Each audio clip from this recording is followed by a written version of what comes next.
Passer par là. Emmanuel, je crois que c'est à toi. Allez, on accueille Emmanuel de Devola. Tu peux le micro aussi. Allez, ouais, c'est comme tu veux. Ah ouais, c'est nouveau ça.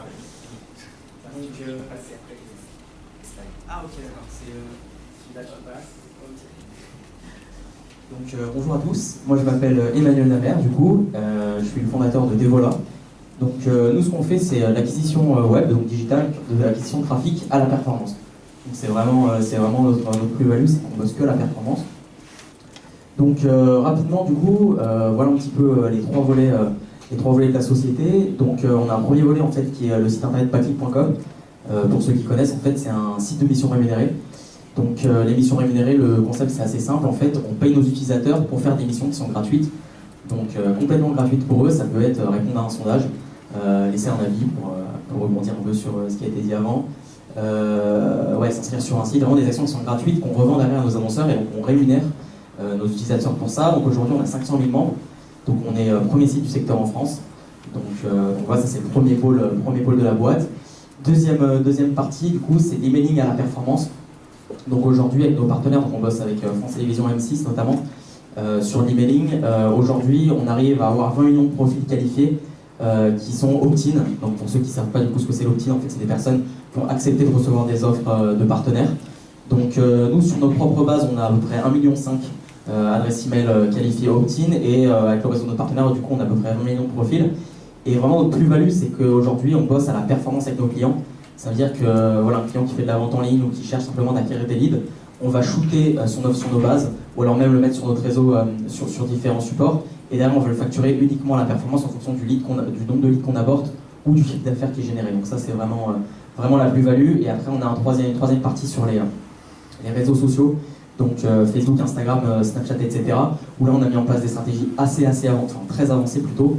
Voilà, on dépense plusieurs centaines de milliers d'euros chaque année. Et vraiment on a mis en place des stratégies avancées qui nous permettent aussi de travailler à la performance avec nos clients. Donc en fonction des objectifs de nos clients et ce qu'ils font, et voilà, qu'ils sont en B2B, B2C, acquisition de leads ou vente de produits directs, on les oriente sur un de ces trois rôles qui sont tous du coup sur un modèle à la performance. Donc du coup, moi je me suis rendu compte de plusieurs problèmes sur le digital.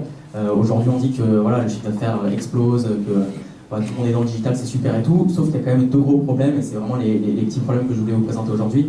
En réalité, il y en a bien plus, mais Cyril m'a dit vraiment de parler que 5 minutes, donc j'essaie d'être rapide. Donc le premier problème, c'est qu'on a quand même une saturation du marché. Donc là, je viens de voir que mon slide, c'est pas le bon qui a été envoyé, puisque il y a des textes, je leur ai mis dessous, donc je prie de m'excuser. C'est pas grave, donc... ça, c'est de notre faute, on a pas dû intégrer... Je sais pas, c'est pas grave. Mais du coup, saturation du marché, c'est le premier problème. Ça veut dire qu'aujourd'hui, toutes les régies publicitaires, tous les systèmes d'annonces en ligne sont basés sur de la concurrence. Donc forcément, aujourd'hui, on arrive à une saturation où, quelle que soit la niche, il y a forcément des acteurs.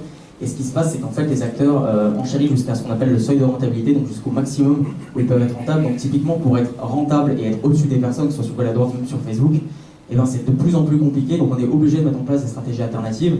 Et le deuxième problème, c'est au niveau de la relation de confiance. Aujourd'hui, il y a des acteurs comme Amazon, etc., qui ont vraiment misé à fond sur la confiance. Et aujourd'hui, la confiance est encore même plus forte que le facteur prix, typiquement. Moi, je le vois autour de moi, même moi, je passe ma vie à acheter sur Amazon, même quand je paye plus cher. Je sais que voilà, j'ai un facteur confiance avec eux, j'ai la livraison gratuite et que j'ai un retour client possible. Donc, le facteur confiance, c'est quelque chose d'ultra important qu'on a identifié.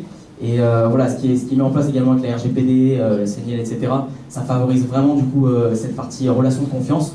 Donc voilà un peu les deux gros problèmes qu'on rencontre quand même sur le digital, sur l'acquisition de trafic.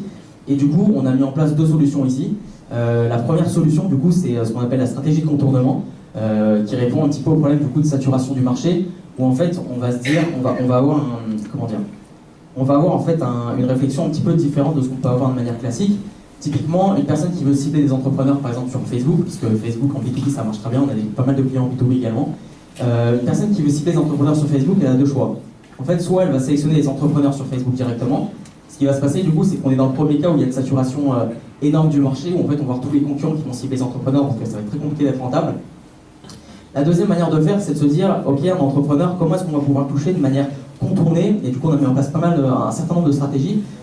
Typiquement, on a lancé une campagne là où on cible les entrepreneurs, on a targeté en fait des personnes qui était membre en fait d'un logiciel de comptabilité. Parce que du coup, les personnes qui utilisent des logiciels de comptabilité, il y a un très grand nombre de personnes qui sont des entrepreneurs. Donc, toujours avoir une logique différente pour aller venir contourner, aller cibler des personnes de manière différente pour faire face du coup à ce problème de saturation du marché et de concurrence. La deuxième solution, c'est ce qu'on appelle l'escalier multicanal. C'est-à-dire qu'aujourd'hui, il y a encore même quelques mois, quelques années, en fait, on pouvait tout simplement mettre en place des publicités et vendre directement un produit le jour même. Même pour des produits en B2C comme on a parlé sur des souris, etc., c'était possible de mettre en place des publicités, les personnes arrivent, ils s'achètent directement le produit. Aujourd'hui, vu que justement, il y a une énorme saturation, énormément d'acteurs sur le marché, les gens comparent, les gens viennent, repartent, et sont sur plusieurs canaux. Ça veut dire qu'aujourd'hui, une personne qui arrive via un emailing, typiquement, elle va regarder, elle va comparer, et derrière, si on ne met pas en place une véritable stratégie multicanal en escalier, avec du retargeting notamment, des couches de retargeting sur Facebook, sur Instagram, sur différents leviers, aujourd'hui c'est de plus en plus compliqué quand on sait que le taux de conversion moyen est de, on va dire, 2 à 7% maximum. Il y a 95% des gens qui partent directement du site internet, sauf qu'on a commencé justement avec l'escalier à mettre en place un système de confiance, une relation de confiance. Il faut absolument du coup pouvoir exploiter derrière tout ça. Donc voilà un petit peu, et donc on a mis en place du coup une stratégie un petit peu gagnante qui reprend du coup tous ces problèmes, et on arrive à avoir de très bons résultats du coup avec nos clients, notamment en B2C mais également en B2B. Donc voilà un petit peu sur ce qu'on fait. Voilà, donc en fait nous on a une stratégie vraiment en 3 étapes.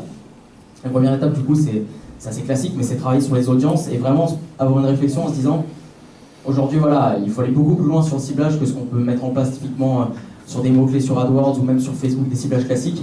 Aller vraiment faire du personnalisé, aller très loin dans les ciblages, donc ça c'est la première partie. Deuxième partie du coup, génération de trafic, identifier quel canal du coup a le plus de potentiel en fonction des objectifs. Là-dessus on est sur un modèle à la performance, et après conversion, comme je parlais du coup avec un système d'escalier notamment. Et nous du coup, notre plus-value c'est qu'on passe à la performance.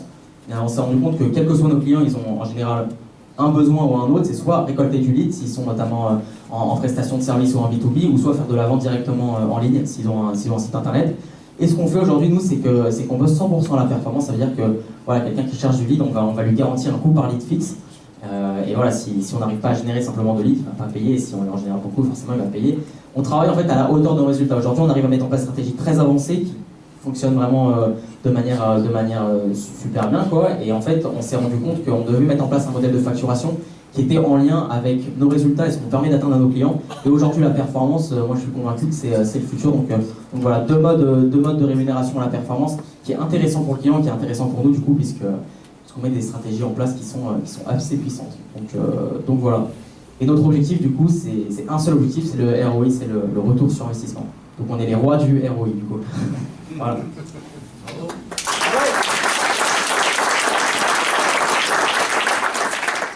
Est-ce que vous avez des questions? Mais avant, c'est allé très vite. Mais ça, c'est Emmanuel, il est comme ça va à 200 à l'heure. C'est notre plus jeune entrepreneur accéléré au sein du Gros Spot. Il a monté sa boîte, ça fait quoi 2 ans? C'est notre fast-growing compagnie. Je vous explique pas les résultats financiers qu'il a, moi c'est du jamais vu. Voilà. Donc ça marche, ça cartonne. Et félicitations parce que on peut commencer, on peut réussir en étant un jeune entrepreneur, très jeune entrepreneur. Voilà. Vous avez des questions peut-être? Ça allait trop vite? On vous a perdu? Moi j'ai une question. Là on est à l'échelle de la France ou ça s'applique aussi sur le marché américain ou l'Allemagne? Aujourd'hui, on est vraiment focus sur la France nationale, mais on est en train de développer à l'international. Question? B2C? Romain, attends. Voilà, il y a des questions un peu plus fines. Vous avez le même genre de stratégie sur les trafics plus chauds au Google AdWords ou Amazon? Ouais, on le met en place. Après, nous, vraiment, vu qu'on est sur la performance, on est sur une stratégie long terme, vraiment, on utilise des canaux différents à tous les coups, quoi. Tu voudrais dire que Google AdWords, ça marche pas, quoi? Bah, ça marche typiquement sur la première marche de l'escalier, en fait. Dans le sens où on va prendre directement du trafic qualifié. Après, faire que de l'AdWords, ouais, non, c'est compliqué pour avoir un ROI. Par contre, si on met en place plusieurs canaux en parallèle, ouais, carrément. Mais Amazon, ouais, on fait un petit peu.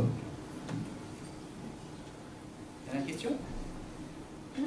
Storytelling, non? Ouais.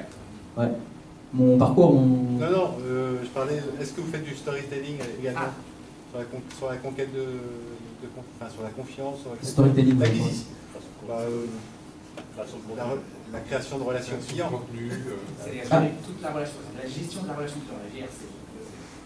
C'est carrément gérer la relation client de l'acquisition jusque derrière tous les messages, les scénarios, les cas de figure. Voilà. Ouais, un petit peu moins, on est vraiment focus sur l'acquisition. Ok. Il prend le ballon et donne. C'est ça. C'est un travail qui se fait dans un écosystème et en équipe. C'est peut-être des choses qu'il faut que je rajoute dans Ouais, non, ça va. Voilà.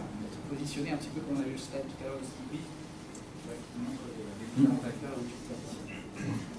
Ok. Merci. Merci. Alors.